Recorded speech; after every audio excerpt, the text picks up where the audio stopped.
Steve, oh my gosh! I was making coffee and I realized I told my boss I was watching my phone until 3. Watching your phone? Wait, do you mean you were just staring at the blank screen? No, I meant watching videos on it. But she looked at me like I was crazy. Wait, is that wrong? Yeah, that actually sounds a little strange to Americans. Usually we just say looking at my phone or being on my phone. If you have ever felt completely exhausted because you stayed up way too late looking at random videos, that is exactly what we are fixing today. By the way, welcome to Steve and Abby English. I am Steve. And I am Abby. And hey, if today's topic has a lot of fast back and forth, grab the free transcript in the description. Reading along while you listen is honestly one of the fastest ways to lock in these phrases. I totally agree. It makes a huge difference. It is funny because so many English learners try to explain this exact feeling at work or with friends the next day. They want to say they accidentally stayed awake, but the textbook words feel way too formal. Exactly. Nobody actually says, I was browsing the internet until a late hour. We use much more casual phrases to talk about losing sleep over our screens. It is such a common struggle, especially for you guys. You just want to decompress after a long, stressful day of speaking a second language. But then you fall into a digital trap. And honestly, please do not be hard on yourself. It might feel challenging to break this habit at first, but that is completely normal. Our brains just want an easy, comfortable break, especially when we are mentally exhausted. We just want to turn off our thoughts. I know I definitely do. Sometimes you just need to laugh at a silly video to release the stress of the day. But then, talking about it naturally the next morning is a great way to bond with native speakers. Because trust me, we all make this exact same mistake too. I mean, everyone knows the pain of waking up tired because of an app. Oh, 100%. The guilt the next morning is so real. You sit there regretting your choices. But learning how to express that guilt in plain English is a huge step for your fluency. It shows you can joke about your daily life. All right, let us get into our first real talk. And this one is actually from a total disaster that happened to me just a couple of nights ago. So, it was Tuesday night, and I was feeling super responsible. I had finished all my chores early, I took a warm shower, and I got into bed right around 10. I was just enjoying the quiet apartment, and I thought to myself, I am just going to find a quick 5-minute pasta recipe for dinner tomorrow, so I am prepared. Oh, that sounds like a very solid plan. Very organized for a Tuesday. I love when that happens. Right? I was feeling so proud of myself for planning ahead. So I pull up the app on my phone and I actually watch the pasta video. It was a simple garlic and oil dish. But then, right below it in the suggested feed, there was a short video about making sourdough bread completely from scratch. Of course there was. The app always knows. Exactly. So I tell myself, okay, just one more quick video, because bread making looks so relaxing. But then I just started to scroll through all these random cooking shorts. I was barely even paying attention anymore. Before I knew it, I was watching people make massive, realistic cakes shaped like shoes and completely random household objects. Wait, cakes shaped like shoes? I have totally seen those. They are so strange, but you literally cannot look away from them. I know! I could not stop. I must have watched at least 20 or 30 of them in a row. It was like a trance. And then, somehow, the app shifted away from food entirely. I am not even sure how the jump happened, but suddenly I am watching this weird mini documentary clip about strange deep-sea creatures. Classic late-night mistake right there. I was literally watching this glowing blue jellyfish float around in the dark ocean. It was so peaceful, and I completely lost track of time. In my head, I honestly thought maybe 30 or 40 minutes had passed since I first got into bed. Let me guess. It was way later than that. You fell for the trap. Way later. I finally look up at the digital clock on my nightstand, and it is almost 3 in the morning. I was just in total shock. I had to wake up for work at exactly 6. Oh no, 3 hours of sleep is incredibly rough. It was terrible. I tried to force myself to sleep, but my mind was racing, wondering how jellyfish survive down there. And the worst part is, I did not even remember the pasta recipe I originally wanted to make in the first place. My brain was just completely full of useless facts about weird ocean animals and shoe cakes. That is so relatable. I did the exact same thing last week with random videos about building tiny houses in the woods. It is a dangerous path. It is so easy to do. You just keep moving your finger, and your brain just kind of happily turns off. You feel like you are resting, but you are not. The next day at work, I was literally a zombie. I was drinking way too much coffee, just desperately trying to keep my eyes open during our morning team meeting with the boss. Total damage control mode. Just surviving until 5. Completely. I kept promising myself I would never, ever do it again. But honestly, those deep-sea videos were actually pretty fascinating. I was thinking I might actually need to finish watching that full documentary this weekend, but only during the day this time. I definitely learned my lesson about keeping the phone out of the bedroom. Have you ever had a morning where you just stand in the shower questioning your own choices? Oh, many times. It is the universal experience of modern technology. Hold on, before we go any further, you just used some really great everyday words there. Let us get into our real talk breakdown. Welcome to our first breakdown. Let us look at some of the phrases Abby just used naturally. The first one is scroll through. Abby, you said you started to scroll through random cooking videos. Yes, this is such an important phrase for everyday life now.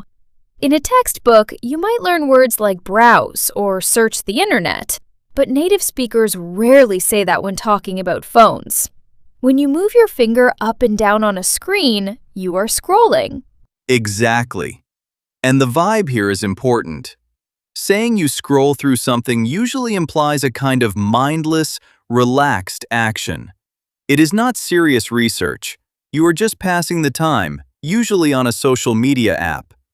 Do not feel bad if you do this, by the way. It is completely human to just want to decompress. So true. It is just a part of modern life. Here's an example of how you can use it.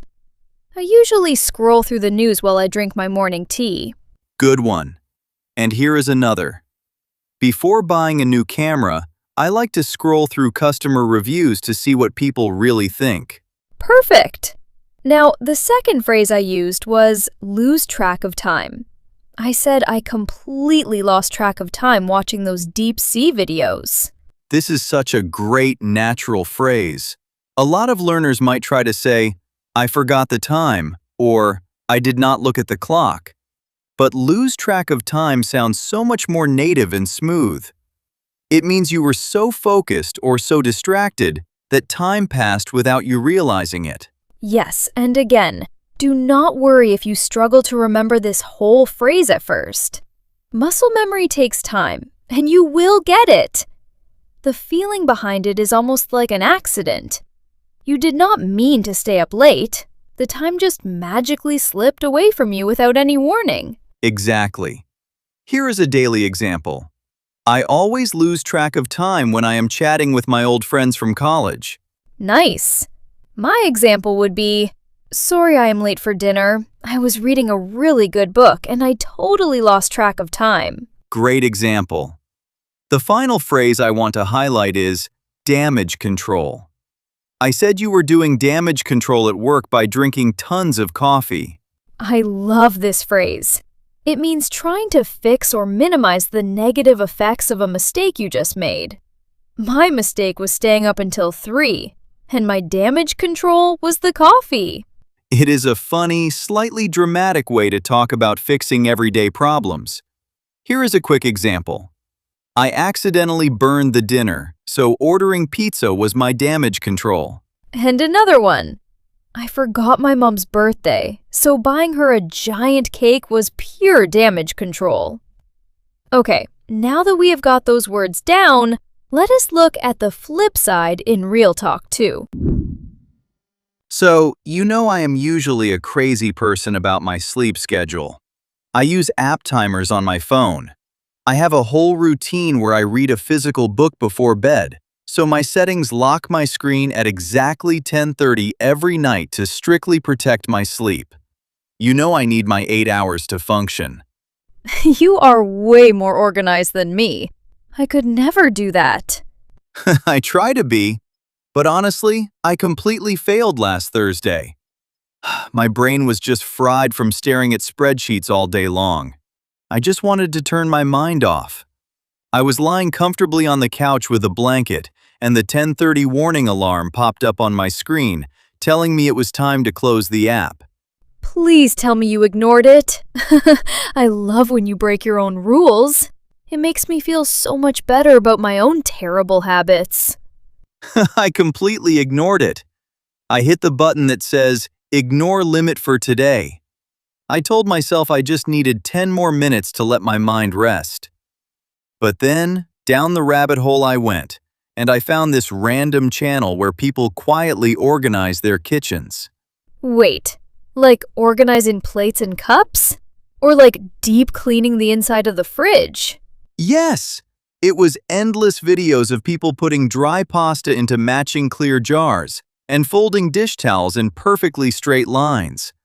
It was honestly fascinating. I was sitting alone in the dark, happily watching someone put tiny, neat labels on spice bottles. That actually sounds incredibly satisfying to watch. I would totally watch that. Oh, it is. But the crazy part is, my own kitchen was a complete disaster at that exact moment. I had dishes in the sink. But I was comfortably watching these strangers, and I totally began to zone out. My eyes were open, but my brain was completely empty. It is funny because watching someone else clean felt like I was being productive, but I was doing absolutely nothing. I know exactly what you mean. It is like you are hypnotized by the screen. You are not even actively choosing to watch anymore. You are just a passenger on the ride. Your brain just shuts down completely. Exactly. I was not learning anything useful. It was almost midnight, and my dog was just looking at me from across the room like, "What are we doing right now, man?" I suddenly realized I had been staring blankly at other people cleaning for over an hour. The dog judgment is the worst. They always know when we are staying up too late. My cat does the exact same thing. She just stares at me until I turn the lights off. They really do. He gave me this heavy sigh. So, I finally put the phone face down, and I felt a little guilty about wasting my night. The next morning over breakfast, I decided I really need to cut back on using my phone in the living room entirely. That is a tough rule to follow when you want to relax after a super long, exhausting day at work. It is challenging, but I started leaving my charger in the kitchen by the fridge. That way, when the battery naturally gets low, I have to physically get up off the couch to plug it in. It breaks the spell. And honestly, it feels kind of nice to just leave the phone in another room for the night. That is a smart trick to force yourself to stop. It works well, but it proves that no matter how strict your rules are, those apps are designed to make you stay. They really are. That is such a different vibe from my weird deep sea videos. But it is the exact same trap. But wait, I heard you drop some interesting phrases there. time for our second Real Talk breakdown. Welcome back to the breakdown. Let us look at those phrases from my cleaning story. The first one I used was fried. I said my brain was fried from staring at spreadsheets all day long. I use this word constantly. When your brain is fried, you are completely mentally exhausted. In a classroom, you learn the word tired, but saying you are fried paints a clear picture. It feels like your energy has just been burned away. Exactly. It happens after a super long week of working. And honestly, please do not worry if using slang feels strange at first. It takes practice, but that is completely normal. Here is a daily example. After taking that heavy English exam, my brain was totally fried. That is a great one. My example would be, I cannot make any dinner decisions right now. My brain is just fried from working. Perfect. Okay, the second phrase was down the rabbit hole. I said I hit the ignore button, and down the rabbit hole I went. This is a fun idiom. It comes from Alice in Wonderland, but we use it today for a modern situation. It is when you start looking at one simple thing and you end up spending hours researching crazy connected topics online. Right, you get completely sucked in. It describes that distracted state perfectly. You usually use it when talking about the internet. Here is an example. I went down the rabbit hole reading about the history of coffee beans last night. I definitely do that all the time. Here's my example. I was looking for a winter coat, and I went down a huge rabbit hole reading about different types of wool. That is a classic shopping trap. Now our third phrase is zone out. I said I was watching those organizing videos and I began to zone out. This one is incredibly common. To zone out means your brain fully disconnects from what is happening around you. You are staring, but you are not really thinking about anything. You are just blank. Again, do not be hard on yourself if you forget these at first. Muscle memory takes time. Exactly. We all zone out when we are tired or bored. Here is how you use it. I was feeling sleepy, so I started to zone out during the presentation. Yes, that happens to the best of us. Here's another one. I always zone out when I ride the train home because the motion is so relaxing. These are such helpful phrases. We have covered some great expressions today, but there are a few sneaky traps you need to watch out for. Let us jump into common mistakes and make sure you do not get them wrong. Now, let us talk about where people usually get this wrong. It is easy to mix up these little words when your brain is processing way too much information. Exactly. Trap number 1 goes back to my favorite phrase.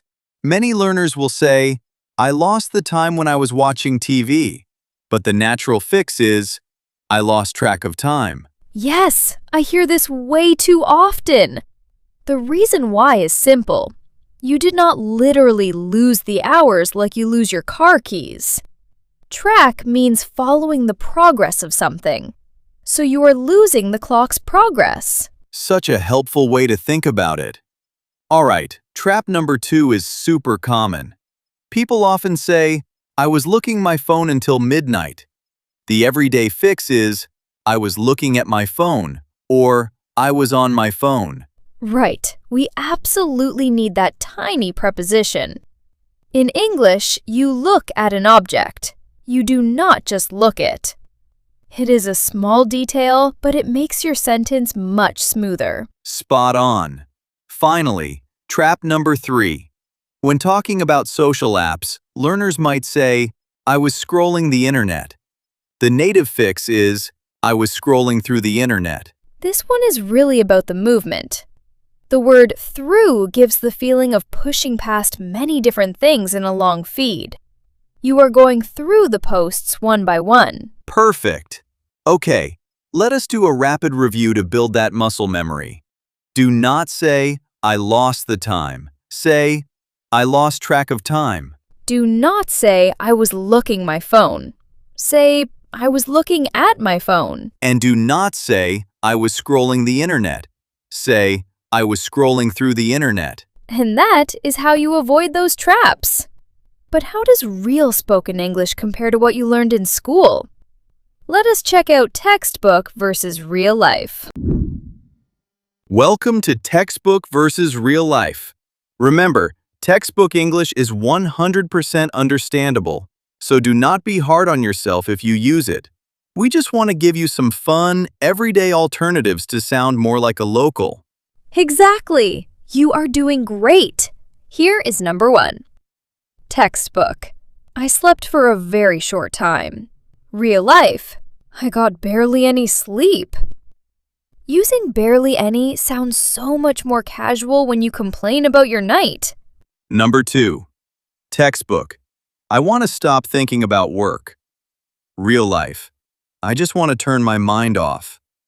Turning your mind off creates a great picture, like hitting the power button on a heavy machine. Number 3. Textbook. I will use my phone less often. Real life. I need to cut back on my screen time. Cutback is the absolute best way to talk about reducing a bad habit. Number 4.